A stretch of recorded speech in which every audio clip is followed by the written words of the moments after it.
Connor McDavid breaks his silence to the media after serving one game of his three-game suspension, and the Oilers will continue to be without him tonight against the Vancouver Canucks, a game many have been anticipating since Saturday and even overlooking the whole Washington game. But before we preview that one, folks, make sure to subscribe here to Oilers Digest as we just reached 2,600 subscribers. So hopefully, if you like our content, make sure you hit that subscribe button as we are on the road to 3,000. And we are also on the road to the game tonight against the Vancouver Canucks. But before that, the captain speaks. Yes, Connor McDavid did speak to the media, but before that, the Edmonton Oilers sort of released their own statement on the suspension of Connor McDavid, one that many Oiler fans were kind of embarrassed about. The Edmonton Oilers have released the following statement regarding the three-game suspension of team captain Connor McDavid. The Oilers organization is disappointed, and we share in our fans' frustration over the three-game suspension of our captain Connor McDavid. We support him through this process, and the organization and our fans look forward to having him back in the lineup versus Seattle next week. Now, this kind of reads like a Daryl Cates, not just the message to the fans, but a message to the National Hockey League, and it was also almost akin to from Oilers Jack here. When you're just holding your own, fine, and your parents show up trying to help and just embarrass you instead. I mean, that kind of sums it up. I mean, Connor McDavid was silent for the most part. And then the Oilers released the statement. But you know what? Good on the Oilers for having the support of their captain, Connor McDavid. Of course, they could have just, not done anything at all. But I think he will remember this when it comes to his contract extension and his negotiations, of course. It's always good when the team has your back, even if it's a little embarrassing. But he did speak with the media following practice yesterday. His whole thoughts on the suspension and just his whole thought process regarding that. He says, I don't necessarily agree with it. I'm not saying that there shouldn't have been any penalty or any suspension or anything like that. A little bit harsh, but I understand the decision and gotta move on. He holds my head down for a little bit and stuff like that, but I can't have the reaction. I know that everyone knows that. It's not a reaction I'm proud of or no one that anyone wants to see out of me, and I understand that maybe the whole thing is avoided with a blow of the whistle or something like that, but again, I can't have that reaction. That's as mature of a statement as you can get out of Connor McDavid. Of course, he realizes what he did was wrong, and many around the National Hockey League are saying, okay, yeah, heat of the moment, stuff happens, and you move on, you grow up a little bit, and you live, and you learn, and you just move on. Even Sidney Crosby, Chris Pronger, all of that, they said, heat of the moment, what happens, and that's just the game of hockey. But despite how much he holds on to the puck and how often the Oilers are attacking when he's on the ice, McDavid is just averaging a little under one penalty drawn per 60 minutes, which ranks 134th in the NHL for players who played more than 400 minutes. And not only that, but the Oilers bottom five when it comes to drawing penalties in the National Hockey League. They are 27th. In the amount of time that they do have the puck, and you see the opponents, not just attack McDavid, but anyone that has the puck, especially, when the Oilers are attacking on a cycle that's lasted minutes and the other team is trying to desperately get a hold of the Oilers, the referees just missed that. It's always good for, star players to sort of, more so call out the league when it comes to, calling the game evenly. And McDavid did go into that in depth. He says, I think every player across the league just wants to see the game called consistently. A penalty in the first is a penalty in the third. A penalty in October is a penalty in April. So I think guys just want that standard and that consistency. I would say a big part of it is just the consistency, which is tough to ask for. That goes from game to game, ref to ref. So as I said, the refs have a hard job. I have nothing but the utmost respect for the refs and the work that they do. It is a thankless job. It really is. But with that being said, just call the game consistently to start the season, and couldn't have said it any better myself. The NHL, they're the only sport where the rulebook changes, from game to game, month to month, or even, what kind of season it is, postseason, regular season, preseason. I mean, you put towels on the seats for everyone to wave, and suddenly, nothing is called by the refereeing, especially, when it's getting into like a double overtime game in the Stanley Cup playoffs.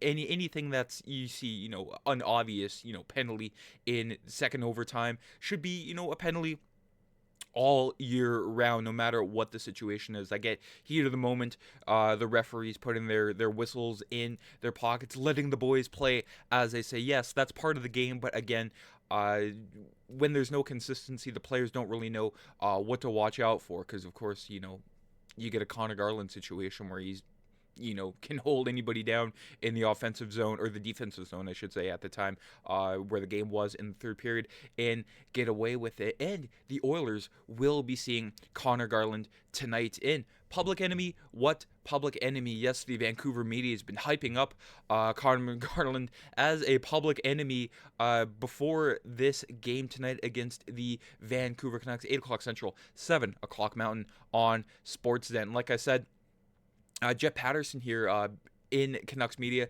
Connor Garland on being Public Enemy number 1 heading to Edmonton, which I don't think I've seen any Oiler fan label Garland as Public Enemy number 1. I just think, that's, unnecessary fuel being added to the unnecessary fire. I don't think the Oilers will be out for retribution tonight. The retribution will be on the score sheet. But Garland said, "I do not care. I just try to play each and every day and put forth a good effort. Whatever happened, happened. I didn't hurt him or slew foot him. I guess they're upset about the hold. I didn't try to injure him. Whatever comes with that, comes with that." And of course, at the beginning, I was angry about what Connor Garland did. But, again, that's just, the competitive nature of the National Hockey League. Whenever you find an advantage, or, you exploit something and the referees won't call it, sure, yeah, keep on doing it until it is called. So Connor Garland, I'm not mad at him for being, competitive during that game and trying to find the upper hand on the Oilers and Connor McDavid by finding a loophole. But I think the real Public Enemies number 1 and 2 in Edmonton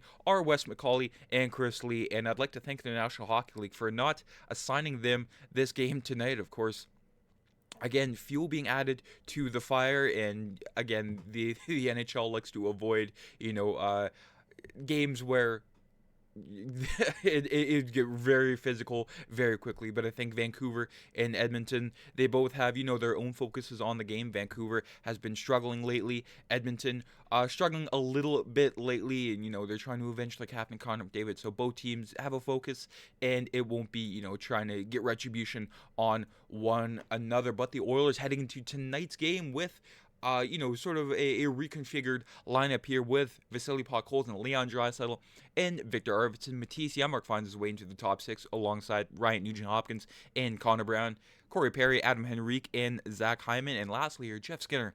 No one really knows what to do with Jeff Skinner. Not even Kris Knoblauch knows what to do with Jeff Skinner. He is continuing to be in his doghouse next to Noah Phillip, who I hope plays more than 5 minutes tonight. That is not how you develop a young player, even though, he's on, the late side of 20 alongside Kasperi Kapanen. And on the back end, Matisse Ekholm and Evan Bouchard, Darnell Nurse and Troy Stetcher.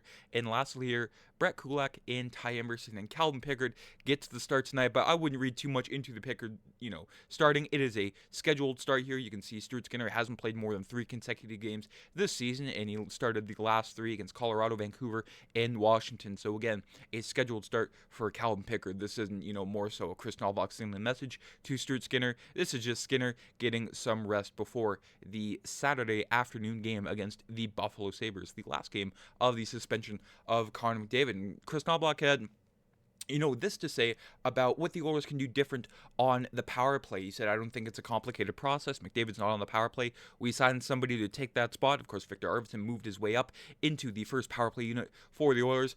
Maybe who has the puck and what the play is going to be out on the power play. But 5-on-5, everybody has different line mates, so I don't think so. I think it's just looking into it more.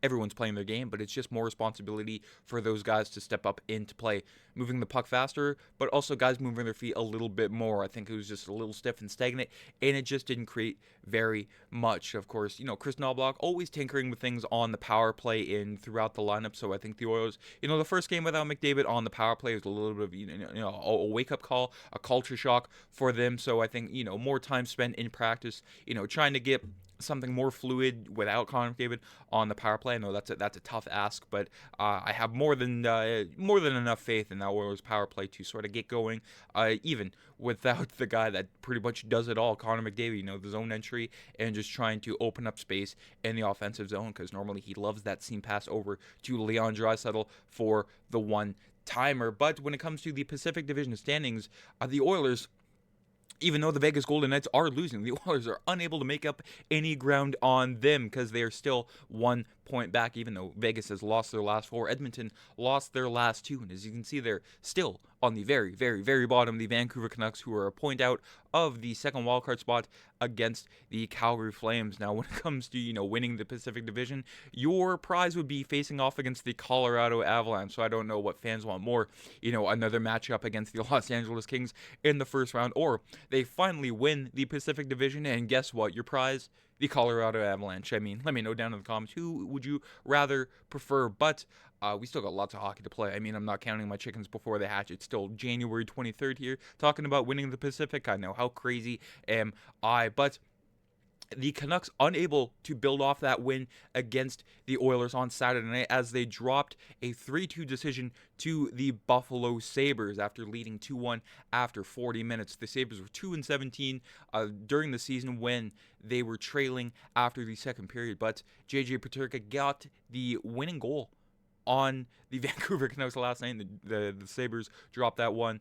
Or not the Sabres, the Canucks dropped that one 3-2. The Sabres, helping out the Oilers and the Flames and anybody in contention for the wild card spot. But the Canucks, again, unable to build off anything. And Rick Tocchet, very, very disappointed. More disappointed than angry, which I think is worse than being angry at your team. Just looking at their lineup here: Jake DeBrusk, Elias Pettersson, and Brock Besser, Pius Suter, JT Miller, and Connor Garland, who I think will hear the fair share of jeers from the Oiler faithful. I think there might be some cheers. I mean, there's always a good, amount of Canuck fans in Edmonton whenever these two teams face off. It is the third of 3 meetings between these two teams this season, unless, of course, they do meet up in the playoffs later on. Their bottom 6, Dan Hyman, Teddy Bluger, Kiefer Sherwood, Niels Hoglander, Max Sasson, and Phil DiGiuseppe make up their forward lineup. And on the back end here, Quinn Hughes and Mark Friedman. Of course, they're still without Tyler Myers, who himself is on the second game of his 3-game suspension, followed up with Carson Soucy and Phil Pronik.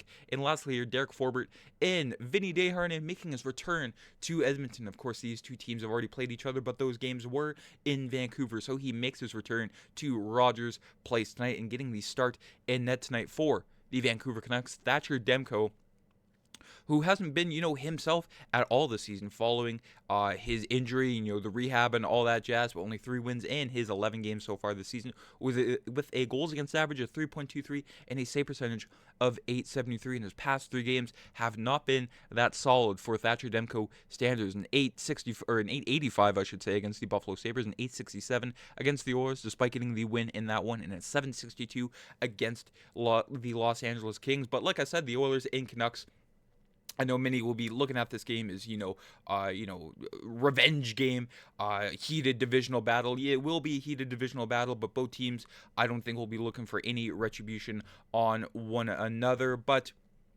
again, should be a good one. Oilers Canucks. When has it ever been a boring slugfest? Even when the Sedins were dominating the Oilers in the 2000s and early 2010s. But again, should be an exciting matchup. Let's go Oilers, folks.